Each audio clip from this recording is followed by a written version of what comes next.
Gemar Chasima Tova, how are you, my holy sisters and brothers? We're coming out of Yom Kippur and wishing you that this year that's coming up, may you be inscribed and sealed for a great decree. Normally you'd say, well, wait a minute, you're sealed for a decree on Yom Kippur, right? You get judged on Rosh Hashanah and then the decree is sealed on Yom Kippur. But we have lots of teachings that you actually have a little bit more leeway, right? The gates have closed at Yom Kippur. The gates of judgment have closed, but throughout the holiday of Sukkot, you can keep praying and asking for a good year and our teshuvah, right? The kinds of atonement that we make at this time, asking for forgiveness, resolving to do better, making a plan to do better. All of that is part of our atonement. And it's like you can slip that into a note under the gates. And you can still slip a note to our Father in heaven and tell him how you're going to do better in the new year. And so there's still some time and opportunity. We should be building our sukkah now. So last night we got home pretty late and pretty hungry. And we didn't put up our sukkah last night. And then today my son was at school. But we have an appointment that after this class, he and I are going to erect our sukkah. Okay, we didn't have class yesterday, so we needed to do a double daf, a double page today to make up for yesterday. And we're going to do a page for tomorrow because there's no class tomorrow. And this is exactly why we're going on hiatus as our movie is heating up. I mean, the role of a director is just absolutely nonstop. There's an appointment that, the movie can't move forward without me doing what I have to do tomorrow. And that kind of stuff is just going to keep coming up. And that's why the class is going on hiatus. And so the plan is that, God willing, there won't be any problem with the Saturday night class. So I'll teach Saturday night. And then God willing on Sunday, that's going to be at noon because Sukkot begins Sunday night. Then no class Monday, Tuesday, because it's Sukkot. The first 2 days of Sukkot are a full holiday. And then on the first intermediate day of Sukkot, which would be next Wednesday, so we'll do a class from the Sukkah, and then that's going to be the last one until we resume class after the hiatus. And God willing, at that point, we will have passed through pre-production and production on our new film. And once we get into post-production, my time, will become much more stable, predictable, and manageable. And then we'll resume the class. We have formed a Facebook group, a private group that will share how you guys can join it. And it's really for the members of the class so that you can keep going, keep reading on your own while I'm on hiatus as your teacher, but you should keep going and reading. And that way you can have a nice discussion forum in there. Will I be able to post it? Honestly, when pre-production, maybe occasionally I can do a page and share some thoughts. But the closer we get to production, the closer we get to, 20 hours a day is a director's job. You're really catching up on sleep on the weekend. Maybe you catch up on sleep on the weekend. More likely you catch up on sleep after production ends. It's just the nature of making a movie. It's insane, absolutely insane hours. But that's what it takes.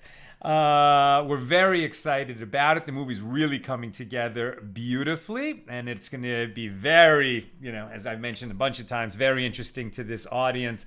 A murder mystery thriller with a rabbi stepping into the role of detective when the police won't investigate properly. You'll hear more about that. And we will be posting, God willing, from the set. So you can get a kind of, this group here will get a nice behind-the-scenes peek as we make our movie. We'll try to bring you with us in that journey. Okay, who is with us today as we light up the darkness? Okay, with us today, Sharon in New Jersey, Yehud in South Carolina, Paul in the Great Northwest, Yitzhak in Minnesota, Yosef in Massachusetts, Barry They get paid whether you win or lose. Lucy in West Virginia. Sharon, hoping everyone had a meaningful Yom Kippur Eve in the house. Melissa in Great Neck. Bill in Missouri. Bella in Florida. Guy in Ohio. John in Scotland, burning the midnight oil. Bart in Connecticut. Paula wishing everyone a good evening. Eve in Ontario, California. Shendor in the Bronx. Bell in Texas. James in Indianapolis. Lucy in Minnesota. John, it's 2 a.m. Loving it. John in Maine. Ruth in Kentucky. Cecil in Bullhead. I love bro Al. I'm not sure what that means. Kat in North Carolina. Shana Tova. I have to report this accidental Talmudist occurrence. Right after Yom Kippur, I went to my local public access station to work on a project and found a siddur and a Talmud grammar dictionary, both of which I've been looking for. Nobody knows who it belongs to, so I asked to take it with me. No accidents. It came your way for a reason. Beautiful, beautiful. Sharon, I still have a t-shirt I got on Ben Yehuda Street, 1996, that says Guns N' Moses. I didn't even mention that today, but yes, that is at least the working title of our movie, Guns N' Moses, and it certainly sums up the concept. The title itself may change. If it changes, we have a very cool title in mind, but that is premature to talk about that. Okay, people are having a conversation back and forth. Paula asking for the cast. We are in talks with several people. I'm not going to say anything until everything is firmed up. Okay. Where are we? Oh, so Gigi in British Columbia, Aoife in Florida. Welcome, everybody. Today's episode of AT Daily sponsored by Betsy Hoover. For the healing of Debbie S. in Katy, Texas. May we only hear good news. May Debbie have a refuah shlema, a complete and speedy recovery. And we say amen. And Betsy, may you and all your loved ones be showered in blessings. We say amen, and thank you for enabling us to share more Torah with more people around the world. There, so remember. Right.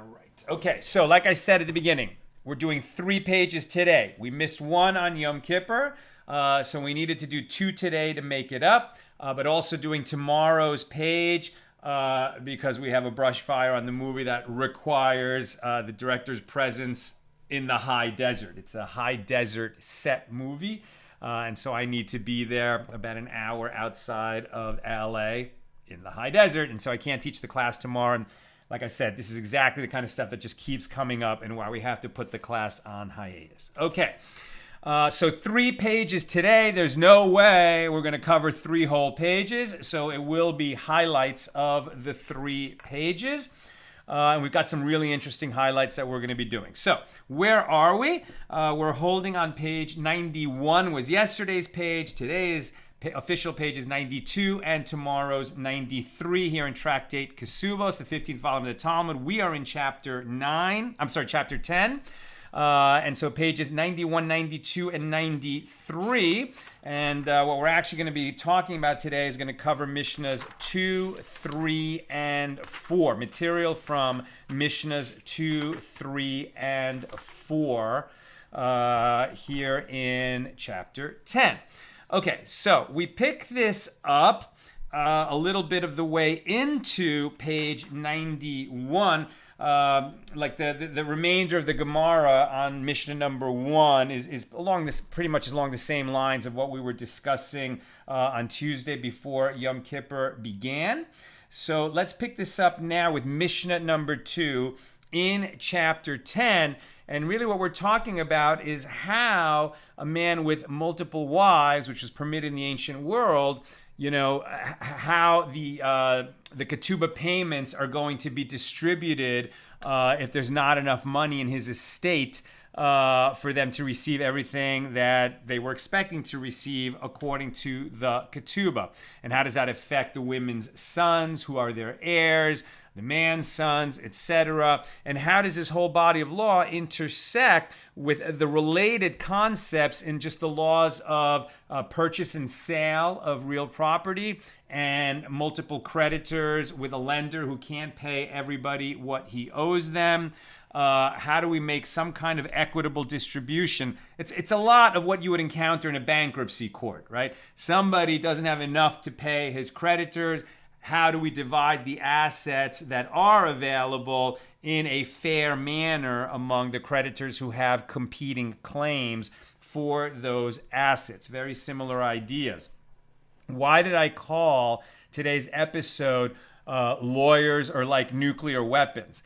I believe that was a Danny DeVito line from the movie Other People's Money from many years ago. It was also a play on Broadway.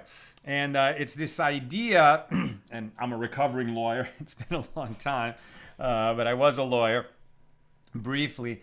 And this idea that if you are going to, get into business with somebody or purchase a valuable piece of property from another person, or any kind of contract that you're going to enter into with another party, so they're going to bring their lawyers and you got to bring your lawyers, because lawyers are like nuclear weapons. The other side has theirs, you got to have yours. And here we'll see a perfect example of where the apparent language in the contract, if we don't understand what is really going on in that contract, and it's not apparent from the plain language, you're going to really be out of luck if you didn't bring a lawyer with you. Right? Now, it's interesting, in Talmudic law, they don't really talk about lawyers, right? They're really talking about the law as expressed in the Torah when a case comes before a judge, and the judge has to, based on the evidence before him, make a ruling. And judges, we're told, cannot act as advocates, right? The judge is the judge. But when people get into agreements, for sure, they need to consult with experts in drawing up those agreements so that they are protected. And what do we call an expert in drawing up an agreement? Generally, we call that a lawyer. So that's what I'm talking about here. Okay, so we pick this up with Mishna number 2 on page 91a, here in chapter 10. So, in the case of one who was married to 2 women, and the women died, and then later he died. Okay, so the women died first. Now, if the wife predeceases the husband, does he owe her a ketubah payment? I mean, he doesn't owe her a ketubah payment. She's dead, right? The ketubah protects her if he dies first or if he divorces her. But as we've seen, the sages instituted that there was a provision in the ketubas called support for the male heirs of the wife, or rather the provision for the male heir. And basically what that means is that if the wife dies first, that doesn't cancel the husband's ketubah obligation, but rather when he dies, then there is owed to the estate of the wife, for the benefit of her heirs, meaning her male children, the ketubah payment. So the ketubah payment does survive her death, and it accrues to her sons, right? So that is part of the ketubah payment. So in this case, there was a husband who had 2 wives, and both of them died before he did. And then he died. So what does it matter that he died? Well, now when he dies, right, is when the ketubah payment becomes due. The women aren't alive anymore, so it passes to their heirs. Now, because he died, it is also relevant that he died because, as we've seen, now his estate has his assets, and who is entitled to his estate? His heirs, right? So these might be 2 wives. Maybe he had 6 wives. So these 2 wives that we're talking about, they're looking, and they're already dead. So their sons are looking to receive the ketubah payments of their mother. And they're trying to extract that from the estate. The estate is naturally going to be divided among all the heirs, right? All of the sons of that man. All of the sons of that man might be a group that is larger than the sons of these 2 women. And whenever you're trying to extract from an estate, you're taking property from the orphans, right, the heirs, and the court is going to be very careful about that, how that happens. So 2 women died, and subsequently the man died. Now, the orphans of the wives, right, so the sons of the wives, are now seeking to collect the payment specified in their mother's marriage contract, i.e., the marriage contract concerning male children, as I mentioned. But there is only enough in the estate to pay the value of the two marriage contracts. The marriage contract concerning the male children cannot be collected. And the sons distribute the estate equally among themselves according to the biblical laws of inheritance. Okay, so to understand what's going on here, let's just talk numbers for a second. There were two wives of this man. Let's just say that that's all there was. That was the whole family. There was this man, and he had two wives. And each wife had two sons. Right? So let's just remember that. So there's four sons, two of wife A and two of wife B. All right? Now, wife A, let's say that she was his first wife, and they got married when he was poor. And so what was her marriage contract? 200 dinars, the minimum amount. That's all that she got when she married him in her marriage contract. So her wife A, her contract is worth 200 dinars. Wife B married him, many years later. And so at that point, he was a much more prosperous man. And so she received dinars, right? 1,000 dinars, a much bigger marriage contract. What's basically going to happen here is that if there is enough money to cover both contracts, right? So in this case, we would need 1,200 dinars and a little more, right? And they say, and a surplus of 1 dinar. That amount keeps coming up. So it has to be enough to cover both contracts and a little more. How much more? 1 dinar. So if that is the case, if there's enough money in this state to cover both contracts, okay, so then the sons of wife A are going to receive 200 dinars, and they're going to split it and get 100 each. And the sons of wife B are going to receive her ketubah, which is 1,000 dinars, and so they're going to get 500 each because that's what their mother bargained for, and so they are getting the benefit of what their mother bargained for when she married their father.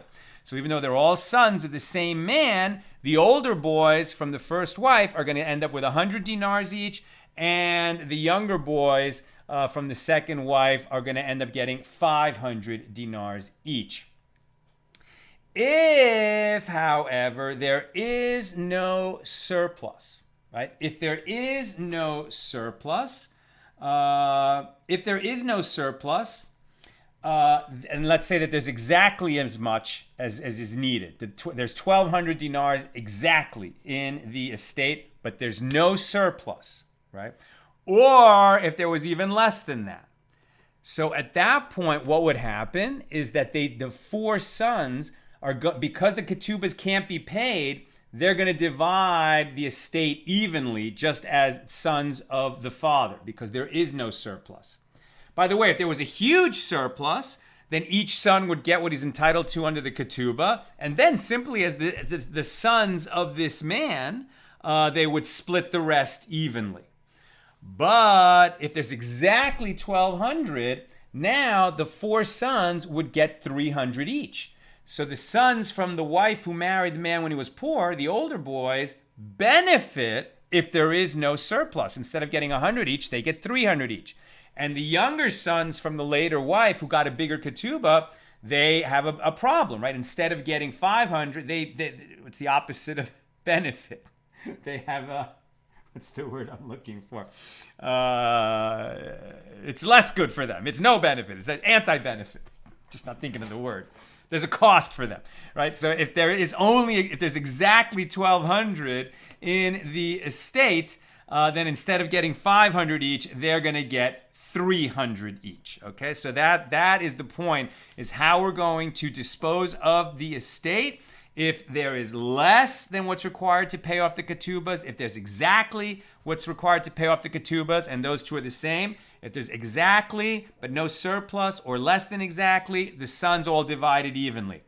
If there's enough to pay off the ketubos fully and there's a little surplus of at least 1 dinar, then each one gets what their mother would have been entitled to of her ketubah, the full ketubah payments, and those are split among the boys. And then the surplus and everything beyond, that gets divided evenly among the sons. Why is my... That's not working. Okay. All right. Liability, is that the word? Yeah. No, that's not a liability. The opposite of a benefit is, I guess, a cost. Anyway, all right, let's go. So this is what we're saying, right? So there was and the orphans were seeking to... Okay, so there was, let's just read it again. In the case of one who was married to 2 women, and the women died, and subsequently he died, and the orphans of one of the wives are now seeking to collect the payment specified in their mother's marriage contract. But there's only enough in the estate to pay the value of the 2 marriage contracts, meaning exactly the amount that's needed, no surplus.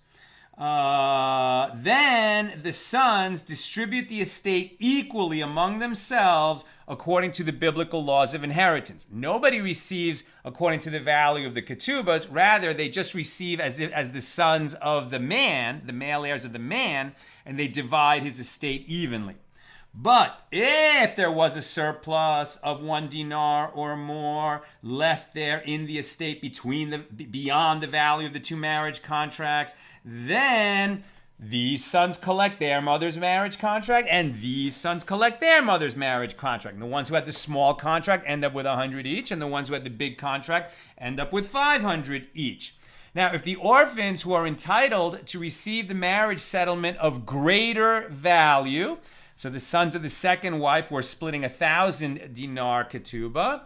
Let's say that they say, well, we're going to inflate the value of our father's property by a dinar. In other words, we agree to evaluate the property that we will receive for our mother's marriage settlement at a value higher than the market value, so that there will be a dinar left in the estate after the 2 marriage contracts have been paid, so that they can collect their mother's marriage contract rather than splitting all the assets evenly. The court does not listen to them. Rather, the value of the property is appraised in court, and the distribution of the estate is based on that evaluation. Obviously, right? You would do that because you don't leave it... the sons are obviously biased. The ones who are going to who stand to receive more if the estate is smaller, because then it gets divided evenly, they're going to be looking to appraise it smaller. You can't let them appraise it. Likewise, you can't let the sons who have the larger marriage contract and who are going to lose if the overall estate is less than the value plus surplus needed to satisfy all the marriage contracts. You can't let them appraise it because they're going to want to inflate the value of the whole estate so that they can get their mother's marriage contract, which is a lot more money for them, right? So the court has to step in and appoint its own appraiser. If there was a potential inheritance there, meaning that there was no surplus of a dinar in the existing properties of the estate, it was worth exactly what the marriage contracts were said to be worth. But there was property that would, and by the way, this idea of that its exact amount, that's not as rare. You think, well, how often is the estate going to be worth exactly the value of the 2 ketubas? And the answer is, well, that could happen very often if the estate was worth less than the full value, right? We need 1,200 to satisfy the 2 ketubas. If the estate is worth anything less than that, and at some point the husband had more property that he sold, then these heirs, right, and these orphans of both the wives and the man, they can go after that property because their mother had a lien on all of the husband's property. And if he sold that property, he sold liened property that had a mortgage on it to pay off his marriage contract, right? And so that's how you could easily end up with exactly the exact amount of the 2 contracts. And if it's the exact amount, then, right, they're going to split it all evenly rather than pay off the 2 marriage contracts. So the boys from the earlier marriage benefit and the boys from the later marriage have a problem. So one thing that the boys from the later marriage contract, the one of greater value, might say is, well, listen, okay, it ends up being exact value, and that means that's a problem for us.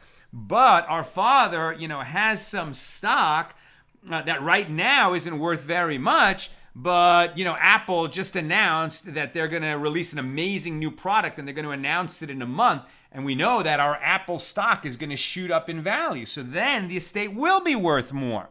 Do we listen to them? The Mishna says no.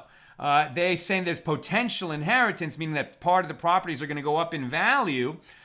So there would be a surplus of a dinar after the payment of the marriage contracts, but these properties with potential value, like that Apple stock that we know is about to go up, they are not considered to be in the possession of the estate when determining the total value of the estate. We measure it at the time of death according to the court-appointed appraiser, and that's it. We don't reckon the value of potential value, potential appraisal, potential increase. So Rabbi Shimon says, even if there is property that does not serve as guarantee for a loan, i.e. movable property, there in the estate, you might say, okay, we've only been talking about land. Well, what if the husband at the time of his death had a bunch of movable property, right? Loose assets that would certainly swell the value of the estate to create that surplus so that the boys with the later marriage contracts should get paid the full value of their marriage contract. But we don't reckon movable property in counting up the value of the estate for the purpose of assessing whether they get the full value of the marriage contracts or whether all the boys divide the property equally, which helps the boys of the earlier marriage and hurts the boys of the later marriage. Right, so even if there is loose movable property, it does not have any impact on the value of the estate. The marriage contracts concerning male children are not collected unless there is property that serves as a guarantee, meaning land, real property, exceeding the value of the two marriage contracts by at least one additional dinar. Now you might ask, well, what if there was no land? And so it would seem, well, if there was no land, then we definitely do not exceed by the value, with the surplus. And what happens instead is we don't pay the marriage contracts, but rather all the boys divide the estate equally because they're the heirs of their father, rather than receiving these special amounts as the heirs of their mom and of her ketubah. Okay, that is the Mishnah. And now we skip forward on page 91b. to the Gemara. To the Gemara there. The Gemara relates that there was a certain man who had a creditor with a claim of 100 dinars against him. Now, before we were talking about inheritance, the sons of a woman who had a ketubah and the sons of a man who died, etc. Now we're talking about buyers and sellers and creditors, but these laws are related, and that's why we're going into this related area. So the Gemara relates there was an incident. There was a certain man who had a creditor with a claim of 100 dinars against him, and he died. And he left a small tract of land worth 50 dinars. Okay, so there's a man, and he once borrowed 100 dinars, and he hasn't paid it back yet. And he dies, right? So at the time of his death, let's say that Bill died. I don't use names of people in the class, but, Reuven. We always say Reuven and Shimon. Right, so Reuven died, and at the time of his death, he owed Shimon 100 dinars. Okay, so he died, and he left a small tract of land that was worth 50 dinars. So the creditor came and repossessed it. The orphans, right, Reuven's orphans came and said to Shimon, right, so Reuven owed Shimon 100 dinars, and then Reuven died. The only thing he had in his estate when he died was a little tract of land worth 50 dinars, half of the amount that he owed Shimon. So that tract of land inherited by his two sons, the sons of Reuven. So comes Shimon and he says, well, Reuven owed me 100 dinars. This tract of land is worth 50. At least I'll get something. He seizes the land. As a creditor, he can do that. So now the orphans who'd like to keep that piece of land that belonged to their father, they came and they gave Shimon 50 dinars and redeemed the property from him. Right? The land is only worth 50 dinars. So they went to Shimon and they said, look, this land is worth 50 dinars. Here's 50 dinars. Give it back to us so that we can have it, so it's our father's land and we can continue to possess it. So now what happened with Shimon? Shimon lent Reuben 100 dinars. At this point, he's been paid 50. What does he do? He seizes the land again. He seizes the land again. What does he want? He wants these orphans to, he either wants the land worth 50 and now he'll be whole, 50 that he got in cash and 50 of this piece of property, or that the orphan should pay him again so that he will receive the whole 100 that he was owed. But the orphans thought, wait a minute. You came and seized land that belonged to our father because he had some kind of a debt to you, and the land is worth 50, and now we gave you 50 and you're seizing it again? That can't be right. So the orphans went before Abaye to complain. Abaye said to them, listen, it is a mitzvah for orphans to settle their father's debt, right? Now, it's not always possible. Maybe the orphans are not going to have any money, neither from their father's estate nor their own, to settle their father's estate, so they can't. But if you have money in the estate, or if you're able to do it, it is a mitzvah. It is, you are fulfilling a commandment. It's not one that you can always fulfill, but it's good to fulfill it. So he said to them, it is a mitzvah for orphans to settle their father's debt. Consequently, with the money you paid the creditor initially, you performed a mitzvah as you partially settled a debt that your father owed. However, this payment did not cancel the lien on the property, since Shimon was still owed another 50. And so now, when he repossesses the land the second time, he is acting lawfully. Now the Gemara notes, and we said this ruling only in a case where the orphans did not say to the creditor, these 50 dinars are payment for the small tract of land. However, if they said to him, these 50 dinars are payment for the land, then they have successfully removed him from the land and he has no further claim to it. Right? So in other words, they're saying, well, you seized our father's land because he owed you money, and that land is worth 50 dinars. So here, take 50 dinars toward our father's debt. So in that situation, well, all they've really done is paid half of their father's debt, and then Shimon could come along and seize the land again, trying to get the remaining 50.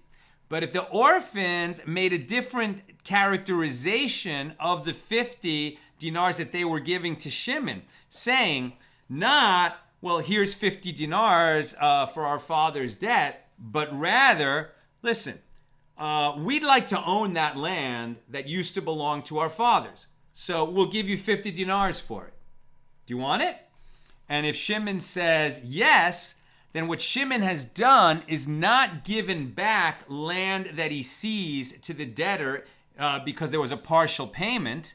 Rather, he seized the land, and now it was his, and then he sold it to the orphans. And at the time that he sells it to the orphans, he's certainly selling it with a guarantee that he himself won't seize it, right? Because you can't sell something and then come right in later and seize it for some other matter, because when you sell something, you're making a sale. So if the kids said to him, we'll buy it from you, rather than we'll just give you $50 for our father, 50 dinars for our father's debt, then it would have transformed that new arrangement from a creditor-lender, incident to a purchase and sale, and then the kids would own the land, and Shimon could no longer come in and seize it, even though he never got the father's full estate. At this point, the only thing that he could seize belonged to the father. He has sold off, and it is no longer the father's, and now belongs to the kids. And you can't seize an orphan's property in order to satisfy a debt that you had with the father. Maybe if it belongs to the estate. But once it's fully vested of the kids, and it would have vested when they bought it, it has nothing to do with the earlier debt, and Shimon would have lost the right to seize it. Skip a few paragraphs, and the Gemara relates a similar incident. Rami Bar Chama said, if Reuven sold a field to Shimon without a guarantee, now this is why guarantees are important, right? Because when you sell something, you want to when you buy a field, when you buy a house, when you buy anything, you want those reps and warranties, right? Which in this case we're calling a guarantee. What do you want the guarantee? That nobody has a lien on that property. And if they do, the seller is going to make you whole. So Reuben sold a field to Shimon. It's totally just different Reuben and Shimon. It has nothing to do with that earlier case. Reuben sold a field to Shimon, and he sold it without a guarantee, meaning Shimon got a better price, but he's taking a chance that Reuben might have a creditor or someone out there who has a lien on the property who can come and now seize it from Shimon. Right? Shimon, I guess, did his research. He's not worried about it. He's getting a better price by not demanding a guarantee, so he's okay with buying it without a guarantee. Later, Shimon did not need the land anymore. He needed the cash more than he needed the land. So he goes back to Reuben. He says, hey, you want to buy your field back? And Reuben says, okay, I'll buy the field back, but I want a guarantee that there are no liens on it.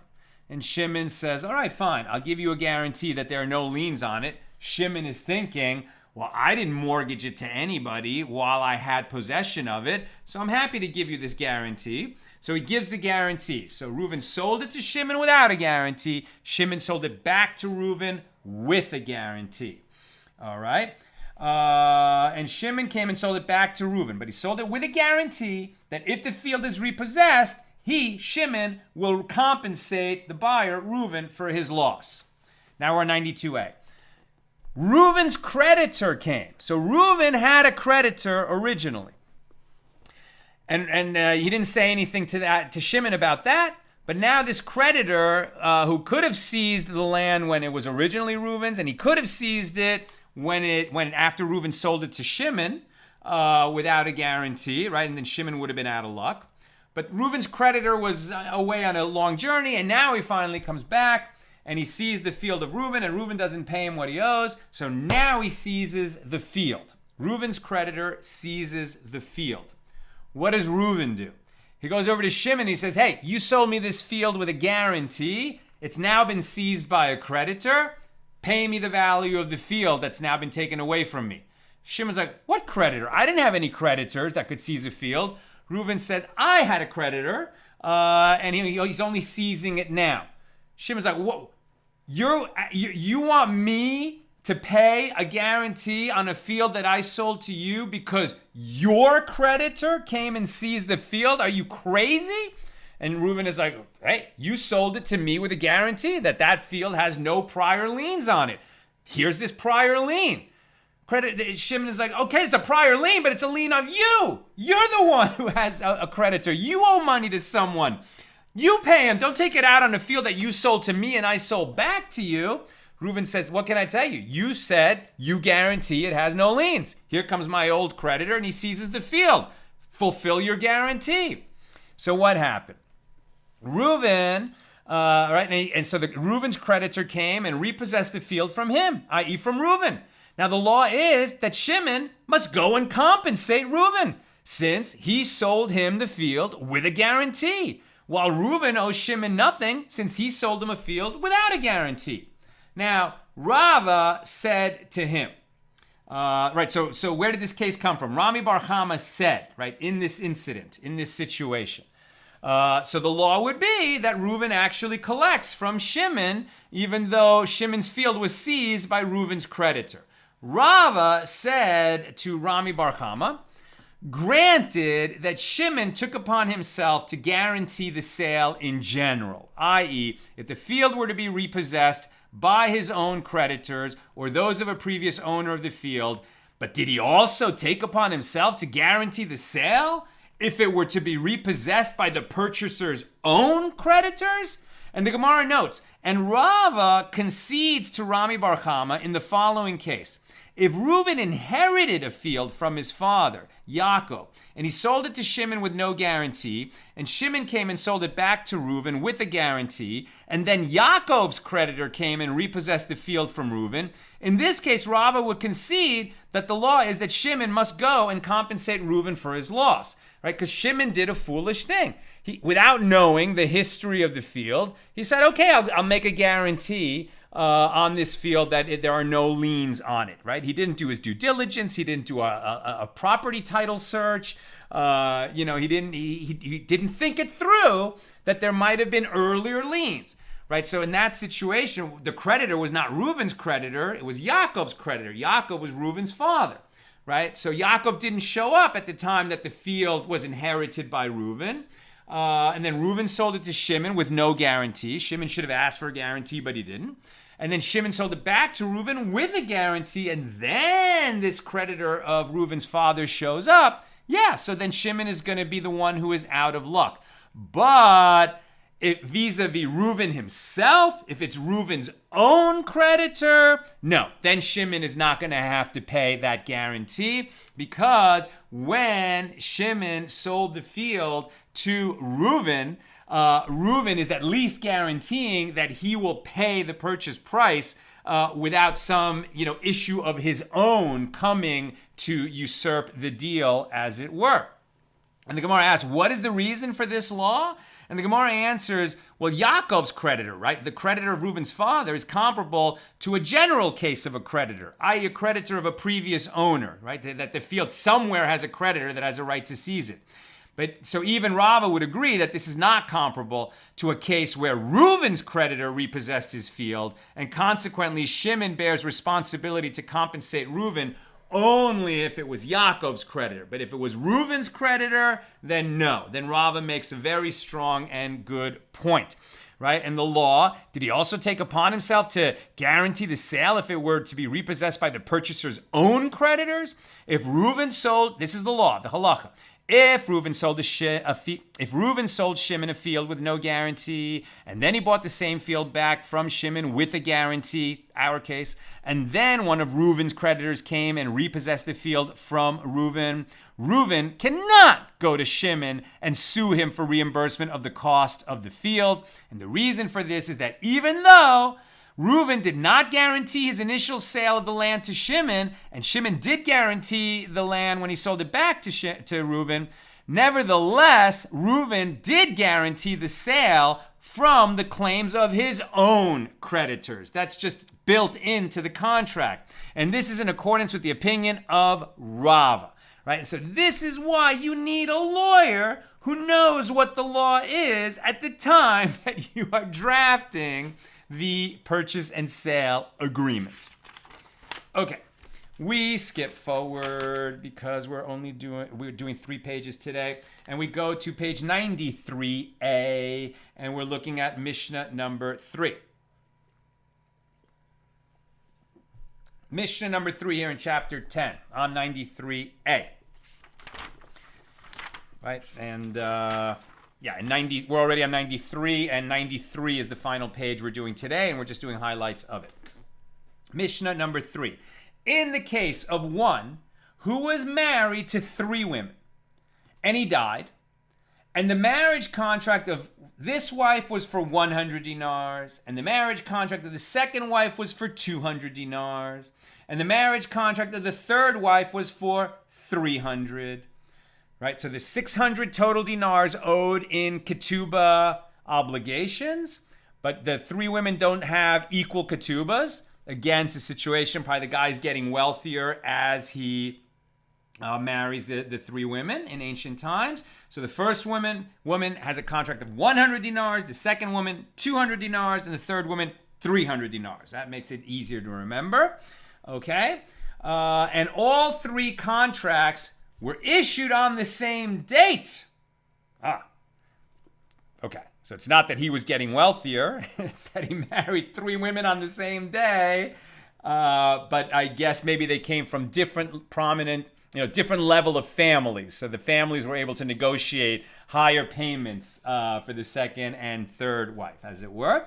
So their contracts were all made on the same day, so that none of the wives has chronological precedence over any of the others, right? In terms, because we said earlier that a woman, that if the husband dies and there's wives that survive him, right, and now they're alive and they want their ketubah payments, so the wife who had the earlier contract is entitled to get paid first. But here, the contracts were all issued on the same day. This is really one of those hypotheticals where we're examining what is the law. Okay, so 3 contracts issued on the same day.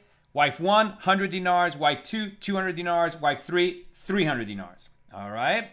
And the total value of the estate is only 100 dinars.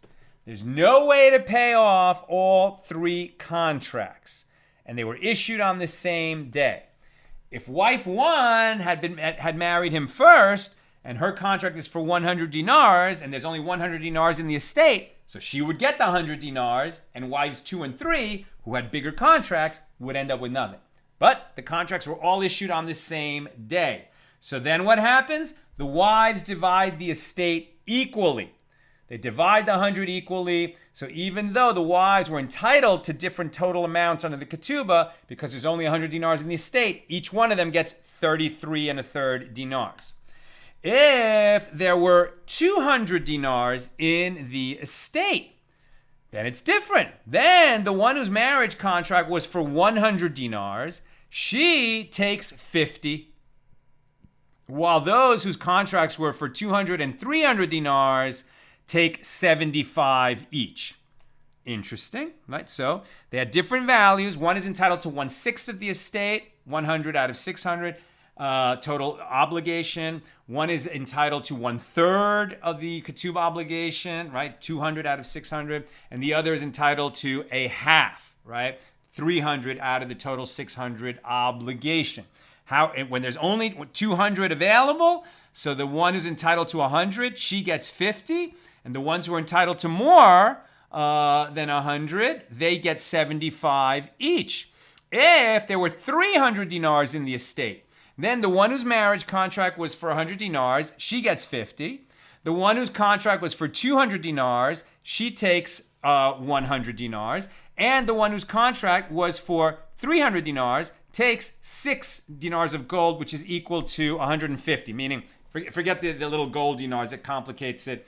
But when there's 300 available to pay 600 in obligations, the one who has a $100 ketubah, she ends up with 50. 100 dinar ketubah, she ends up with 50. The one with a 200 dinar ketubah ends up with 100. And the one with a 300 dinar ketubah ends up with 150. That's pretty good because each one ends up with half of what she was owed by the husband. So that seems pretty equitable.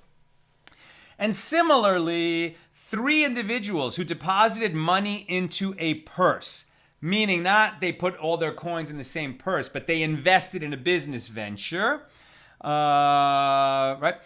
3 people who deposited money into a purse, meaning they invested different amounts of money into a joint business venture. If they incurred a loss or earned a profit and now choose to dissolve the partnership, they divide the assets in this manner, i.e. based upon the amount that each of them initially invested in the partnership.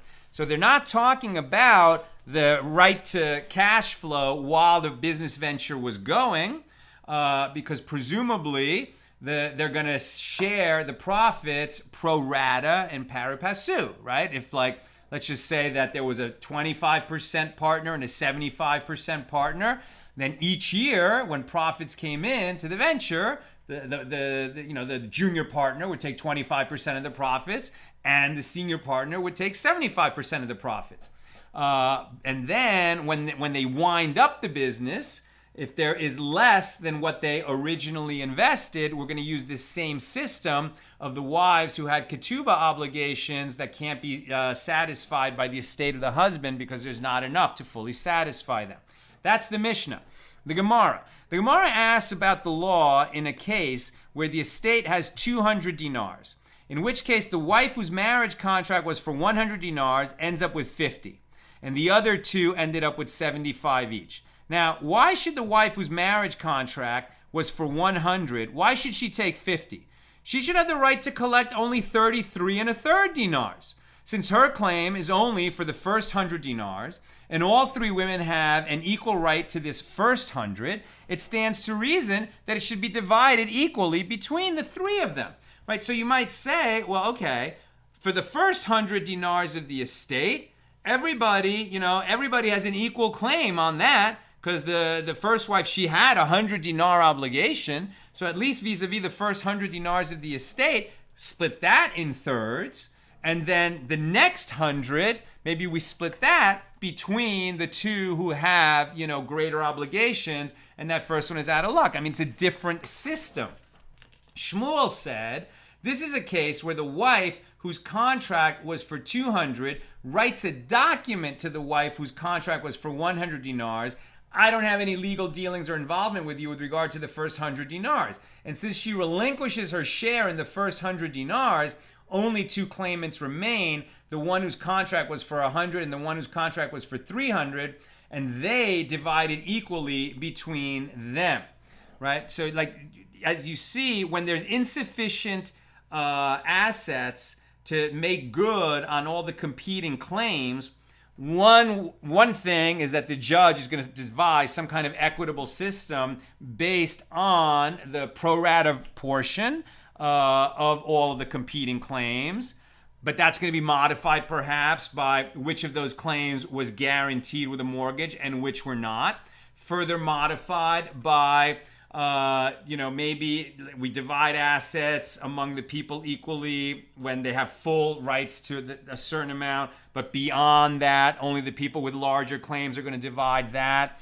And we are going to allow the creditors themselves to come into court, and maybe they can negotiate. And one of them will say, listen, it's worth it to me to just get some smaller amount than what I'm owed, but to get it today because I really need money today. So I'm willing to waive any further rights in this bankruptcy as a creditor if I can get a certain amount today.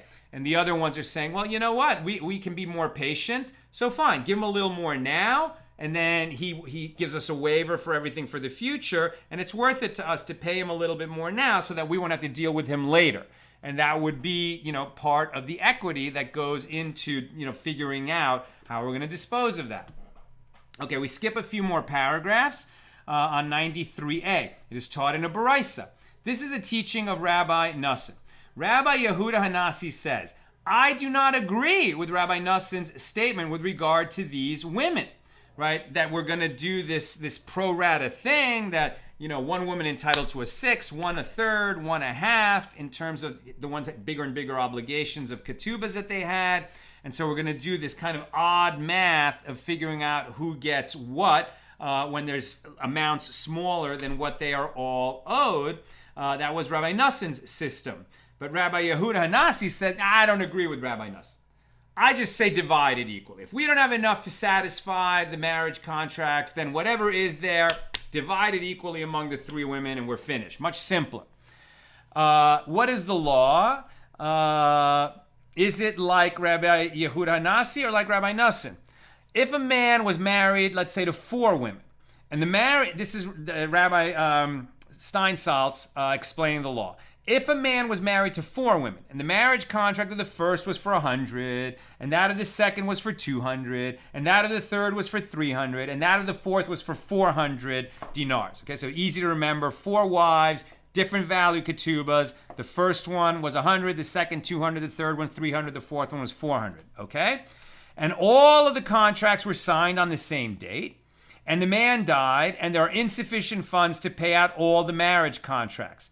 Then his estate is distributed in the following manner. The funds are divided equally among all the women until the woman whose contract is worth the least has been paid in full. The remainder of the money is divided equally among the remaining women until the woman whose contract is worth 200 has been paid in full, etc. And the same law of distribution applies where a person had several creditors, none of whom have precedence over the others, and the individual did not have sufficient funds to pay all of them. And the law was decided in accordance with the ruling of Rabbi Yehuda Hanassi as interpreted by the Rif. Right? So the system they ended up going with is, okay, we just divide equally all the assets among all the creditors. And when the one with the smallest claim gets paid in full, he's done. Now we keep dividing equally until the next person with the smallest claim is paid in full. He's done. We keep dividing equally, etc. And I guess what we're showing here is a preference for the people with the smallest claims that they end up getting paid in full, presumably because they need it more. For whatever the reasoning is, that's how they did it. And it was taught in the Mishna. Similarly, 3 individuals who deposited money into a purse, meaning they invested different amounts in a joint business venture, that they divide the assets in a similar manner. Not the cash flow of profits, but the assets when they wind up the venture. Now, Shmuel said, in a case of 2 individuals who deposited money into a purse, right, invested into a venture, where this individual invested 100 dinars and that individual invested 200, the earnings are divided equally. Meaning divided equally until the one with the $100 investment, 100 dinar investment has gotten paid in full, and then we just keep giving to the other guy. Now, Rabbah said that Shmuel's statement stands to reason in a case where they bought an ox for plowing and it was used for plowing, and now they wish to divide the earnings from the work of the ox. Right. So now there was partners who contributed to purchasing an ox, right? And there was a junior partner and a senior partner, right? One partner invested a small amount, the other partner invested a large amount. And let's say there's 3 partners, and one guy put in 50 dinars and the other 2 guys put in 500 dinars, right? So at the end of the day, they had an ox worth 1,050 dinars. So you would think that when they wind it up, right? So they're going to divide equally whatever is around and get until the guy with 50 gets his 50, and then he's done. And then they're going to keep dividing equally whatever's left for the other guys. But not so fast. However, in a case where they purchased an ox for plowing, but it was used for slaughter, and they wish to divide their income from the sale of the meat, so this partner takes according to his monetary investment, and that partner takes his portion according to his monetary investment. And Rav Huna said, even in a case where they purchase an ox for plowing and use it for slaughter, the earnings are divided equally. Now, why would they not just divide it, especially if there's more assets than what is needed to give them their initial investment back? Why wouldn't they just pay them according to their investment? The small partner should not get anything like what the bigger partners get. They should just divide it pro rata. Now, you could always stipulate to divide it pro rata in the contract if you wrote a contract at the beginning. The problem is if they didn't write a contract and they didn't so stipulate, and now the judge is just trying to wind up the assets according to the law. And the reason why in this case of the ox, they might actually divide it equally 3 ways, even though one of the partners had a much smaller investment, is because the ox is indivisible. If they didn't have enough money to buy the whole ox, then they had no ox. You can't buy a partial ox. So in the case of a situation where that small amount of money, which was maybe the last money in, actually is going to receive the benefit of being like 1/3 of the whole thing, because without that small investment, they had no ox at all. Okay, then we skip down to the bottom of 93b, and we're just going to read Mishna number 4, and then I'll take comments and questions. Mishna number 4 here in chapter 10. In the case of one who was married to 4 women and died, the woman he married first precedes the woman he married second in claiming her marriage contract, and the second precedes the third, and the third precedes the fourth. Right? Before we said we're going to divide it, all equally or sort of equally according to the amounts if all the contracts were written on the same day. Now we're saying the contracts weren't written on the same day. He married one woman first, he married another woman second, he married another third and another fourth. Or at least that's the order when the contracts were written. So now the one with the earliest contracts has the first right of getting paid. And the second right, etc. And when the first wife gets paid, she takes an oath to the second that she has taken nothing from the jointly owned properties of the estate in an unlawful manner. She has to swear an oath that she's not taking more than she's entitled to. And the second will take an oath to the third, and the third will take an oath to the fourth. The fourth wife is paid her share without having to take an oath. Sure, because she goes last, whatever's left. The fourth wife is paid her share without having to take an oath. Ben Nanas says, should she gain this advantage merely because she is last? After all, she too is being paid from property that would otherwise go to the orphans. Rather, she too is not paid without an oath. all the wives have to swear an oath that they haven't taken more than they're entitled to, because whatever's left after they get their ketubah payments goes to the orphans. And when you want to seek to remove property from an orphan, you have to take an oath that you're not taking more than you're entitled to. However, if all the marriage contracts were issued on the same day, then whichever wife's marriage contract precedes that of another, even by a single hour, has acquired the right to be paid first. And so the practice in Jerusalem was that they would write the hour when the documents had been signed on the documents in order to enable the document holder to demonstrate that his or her document came earlier in time than another. If all the contracts were issued in the same hour and there was only 100 dinars from which to pay all of them, then all of the women would divide whatever is in the estate equally. And that concludes our reading Mishnah number 4. I'm going to go to comments and questions now, but I remind you that there is no class tomorrow, Friday. I'm called away to the high desert on a matter where they can't do it without the director of the movie. And this is, as I mentioned earlier, why we're going to be taking the hiatus during, it's going to be several months, like 2 to 3 months hiatus. But we're no class tomorrow, but we'll have class Saturday night. Then we should have class Sunday at noon because Sukkot begins Sunday night. And then our last class before the hiatus, I want to get a class in from the Sukkah. So that would be Wednesday, right? Once we're in the intermediate days of Sukkot, Chol Hamoed, Sukkot. So Wednesday night should be the last class before we get into the hiatus, right? No class tomorrow. And God willing, we will have a class Saturday night, Sunday at noon, and then next Wednesday evening, and then we'll get into our hiatus. Okay, let me check questions and comments here on pages 91 through 93.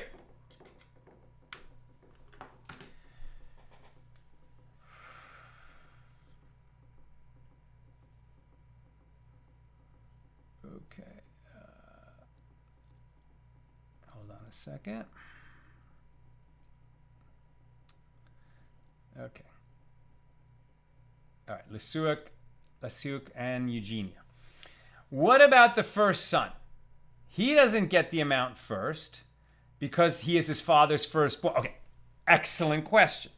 So you're pointing out that under the standard laws of inheritance, particularly as practiced in the ancient world, and then could a will change it? That's actually a question that's discussed elsewhere. But under the standard laws of inheritance, the firstborn gets a double portion, right? So if there were 4 sons, you would divide the inheritance into 5 portions, and the oldest would take 2 of those, and then the rest would take a portion each, right? The oldest gets a double portion. So we would still do that if the sons, rather than getting money through their mother's ketubos, are just splitting the inheritance equally. They would split it equally, but the oldest would still get his double portion. The point is that if there's enough money in the estate to pay off the marriage contracts, and in our first case that we talked about today, there were 2 wives, right, 2 moms with 2 sons each, and the earlier wife, the one he married first, when he was poor, he only gave her a contract worth 200 dinars. So if the contracts are fully paid, those boys get 100 dinars each. But the boys of the second wife, who married the man when he was wealthier, and she got 1,000 dinar ketubah. So then if the 2 ketubas are being paid, they would get 500 each, right? So that's only happening if there's enough money in the estate to fully pay off the marriage contracts and there's some surplus. That surplus is going to get split evenly among all the sons, except that the oldest would take his double portion. But if there's not enough to have that surplus, then all the boys divide equally, and the boys from the younger boys, right, from the later wife, lose out in that situation when they divide equally. And as you point out, they're actually going to lose out even more because instead of 4 portions, there are 5. And one of the boys from that earlier marriage gets 2 of them, right? So exactly, good point.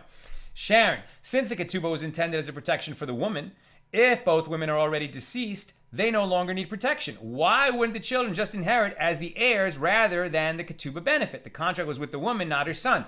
Yes, but there's this provision, right, that the women wanted, that their sons, right, the contract for the male children in the ketubah, the provision in the ketubah for the male children, the wife wanted that. Why would she want that? Because maybe this husband has multiple wives, right? And she wants to make sure, and there's going to be like a lot of boys, and maybe this man is going to be unfair, right? And he's going to end up quarreling with his first wife and not like her and take it out on her sons.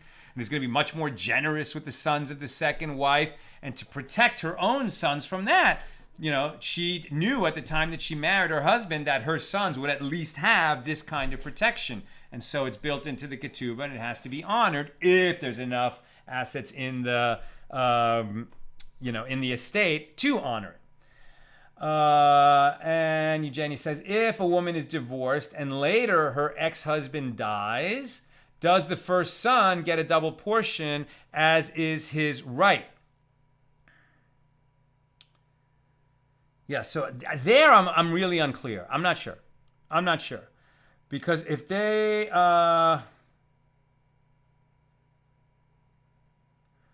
because when she divorced, she got paid, right? She got paid her ketubah payment at that point. Now, if she didn't get paid, then for sure your point is good. But does this right to give the ketubah payment to the male heirs... once the woman has received her ketubah payment, I believe that condition is satisfied, right? So the fact that he dies later, he doesn't owe anything under this ketubah because the ketubah was already paid. The boys stand to inherit as heirs of their father. But in terms of what their mother is owed, she's already been paid, right? She received her ketubah payment. So eventually when she dies, they'll share in her assets. And part of that would be that ketubah payment that she already received. That's my understanding of it. I hope I'm right. Okay, that's what I've got for us today. With God's help, we'll be together again Saturday night after Shabbos ends in LA, getting earlier and earlier. Hopefully I can get on the air by like 8:15 p.m. LA time. So class Saturday night, class Sunday at noon, with Sukkot beginning Sunday night. And the last class before our hiatus on Wednesday evening from the Sukkah. You should be blessed with a sweet and uplifting and